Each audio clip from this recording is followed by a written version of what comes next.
ഇപ്പോൾ വരുന്നൊരു വാർത്ത. ആലപ്പുഴ കായംകുളത്ത് മത്സ്യബന്ധനത്തിനിടെ കടലിൽ വള്ളം മറിഞ്ഞ അപകടം. പുറക്കാട് സ്വദേശി അനിലിന്റെ ഉടമസ്ഥതയിലുള്ള വള്ളമാണ് തകർന്നത്. വള്ളത്തിലുണ്ടായിരുന്ന 6 മത്സ്യത്തൊഴിലാളികളെയും രക്ഷപ്പെടുത്തി. മനീഷ് മഹിപാലുണ്ട്. മനീഷ്, എപ്പോഴായിരുന്നു അപകടം? എല്ലാവരെയും രക്ഷപ്പെടുത്താൻ സാധിച്ചുവല്ലേ? അതെ അരുൺകുമാർ, എല്ലാവരെയും രക്ഷിച്ചിട്ടുണ്ട്. ഇന്ന് വൈകിട്ടാണ് ഈ സംഭവം ഉണ്ടായത്.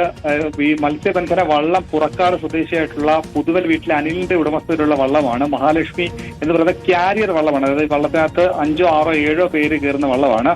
അങ്ങനെ വള്ളം ഇന്ന് ഈ കായംകുളത്ത് NDPC ഭാഗത്ത് നിന്നാണ് പടിഞ്ഞോട്ട് കടലിലേക്ക് പോയത്. അവിടെ വള്ളം നിറയെ മത്സ്യവുമായി പോവുകയായിരുന്നു. വള്ളം തിരികെ കരയിലേക്ക് വരുന്ന സമയത്താണ് ഈ കായംകുളം NDPC താപനിലയം ഭാഗത്ത് വെച്ച് ശക്തമായ കാറ്റിൽ ഈ തിരമാല വന്നുയർന്ന് പിന്നീട് വള്ളം മറിഞ്ഞത്. അങ്ങനെ വള്ളം ഒടിഞ്ഞ് പൂർണ്ണമായി തകർന്നു.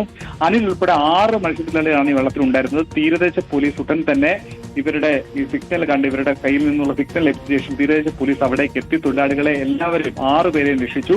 മത്സ്യത്തൊഴിലാളികൾക്ക് 3 പേർക്ക് നിസ്സാര പരിക്കുകളേറ്റിട്ടുണ്ട്. വള്ളം പൂർണ്ണമായി നശിച്ചു. ഇന്ധനവും ആങ്കർ അനുബന്ധ ഉപകരണങ്ങളും മൊബൈൽ ഫോണും നഷ്ടപ്പെട്ടതായി അനിൽകുമാർ പറയുന്നുണ്ട്. ഒപ്പം തന്നെ 3.5 ലക്ഷം രൂപയുടെ നഷ്ടം ഉണ്ടായതായാണ് അനിൽകുമാർ നിലവിൽ അറിയിക്കുന്നത്. മനീഷ് മഹിപാലാണ് വിവരം നൽകിയത്. ഇന്ന് വൈകുന്നേരമായിരുന്നു.